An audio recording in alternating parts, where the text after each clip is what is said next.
দৈনিক আমার দেশ পত্রিকার পাঠক মেলার আয়োজনে ৩৬ জুলাইয়ের যোদ্ধাদের সম্বর্ধনার অনুষ্ঠান অনুষ্ঠিত হয়েছে। সোমবার বিকেলে কুমিল্লার নবাব ফৈজুন্নেসা সরকারি বালিকা উচ্চ বিদ্যালয়ের হলরুমে এই সম্বর্ধনা অনুষ্ঠান অনুষ্ঠিত হয়। অনুষ্ঠানে আমার দেশ পত্রিকার কুমিল্লা জেলা প্রতিনিধি সহ বিভিন্ন উপজেলা প্রতিনিধি ফুল দিয়ে শুভেচ্ছা জানান আগত অতিথিদের। আমার দেশ পাঠক মেলার কুমিল্লা জেলা শাখার সভাপতি ডাক্তার আরিফ মোর্শেদ খানের সভাপতিত্বে অনুষ্ঠানে প্রধান অতিথি হিসেবে উপস্থিত ছিলেন দৈনিক আমার দেশ পত্রিকার সম্পাদক কুমিল্লার কৃতি সন্তান মাহমুদুর রহমান। সেই লড়াইতে আমরা জয়লাভ করতে পারি নাই, কিন্তু সেই লড়াইয়ের মাধ্যমে আমরা একটা প্রেক্ষাপট তৈরি করতে পেরেছিলাম, একটা পটভূমি তৈরি করতে পেরেছিলাম। সেই পটভূমিতে দাঁড়িয়ে আজকে যারা শহীদ পরিবারের বাবা মায়েরা আছেন, তাদের সন্তানেরা জীবন দিয়ে ফ্যাসিবাদকে বিতাড়িত করেছে বাংলাদেশ থেকে। তাদের কাছে কৃতজ্ঞতা জানানোর ভাষা আমার জানা নাই, কিন্তু এই লড়াই দীর্ঘ লড়াই ছিল। 16 বছর ব্যাপী লড়াই ফ্যাসিবাদের বিরুদ্ধে জয়লাভ করেছে তরুণেরা তাদের জীবন দেওয়ার মাধ্যমে। যখন তারা দেখিয়েছে এই ফ্যাসিস্ট বাহিনীকে যে তারা জীবনের পরোয়া করে না, তারা জীবনের পরোয়া না করে রাস্তায় নেমেছে, তখনই ফ্যাসিস্ট পালিয়ে গেছে। এবং আপনারা দেখেছেন, এটা খুব ভাইরাল হয়েছে। এখানে একটা পুলিশ অফিসার দেখাচ্ছে, আগের আইজিপি কি নাম, আব্দুল্লাহ মাহমুদ এবং আব্দুল্লাহ মামুন, বোধহয় আব্দুল্লাহ মামুন, এবং তৎকালীন মন্ত্রী আসাদুজ্জামানকে দেখাচ্ছে, এবং পুলিশ বলছে যে আমরা গুলি করি, একটা গুলিতে একটা মরে, কিন্তু বাকিগুলো যায় না। এটাই সমস্যা। এই একটা সেন্টেন্সের মধ্যে ৩৬ জুলাইয়ের বিপ্লবের মর্মমানি নিহিত আছে। যেই মুহূর্তে আমাদের তরুণেরা মৃত্যুকে জয় করতে শিখেছে, সেই মুহূর্তে ফ্যাসিবাদ পরাজিত হয়েছে, ভারতীয় সাম্রাজ্যবাদ পরাজিত হয়েছে। সংবাদপত্রের কাজটা এমনই লিখতে হয়, এটাই পেশাদারিত্ব। এবং লিখতে গিয়ে আমরা অনেক শত্রু বানিয়ে ফেলছি।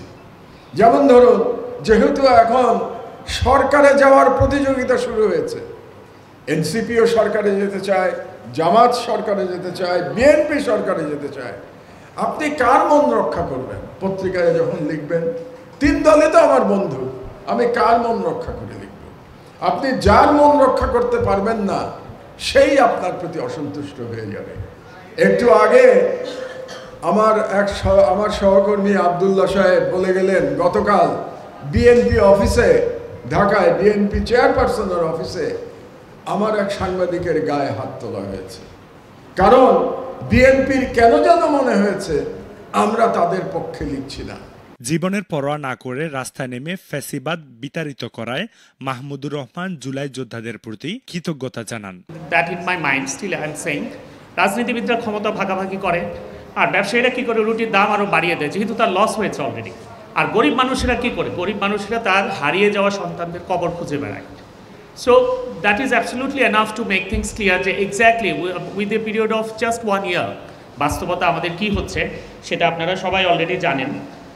আমরা সবসময় বলি যে সাংবাদিকতা হচ্ছে 4th estate, that is the 4th estate of a country, মানে একটা 4র্থ স্তম্ভ।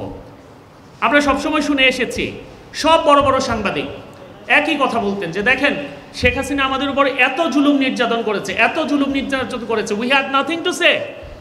But is it the truth? তারা কি তাই করেছে?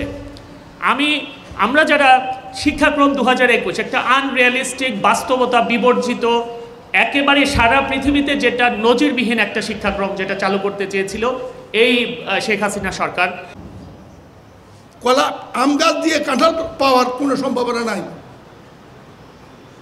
এক্ষেত্রে একটি মাত্র বিকল্প, একটি, কে ক্ষমতা যাবে পরের কথা, নির্বাচিত সরকার ছাড়া এই জনসংকুল দেশে কোনো সমাধান হবে না। গণহত্যার বিচার যদি আপনার উদ্দেশ্য বলা হয়, মাস ক্ষণ প্রয়োজন নেই।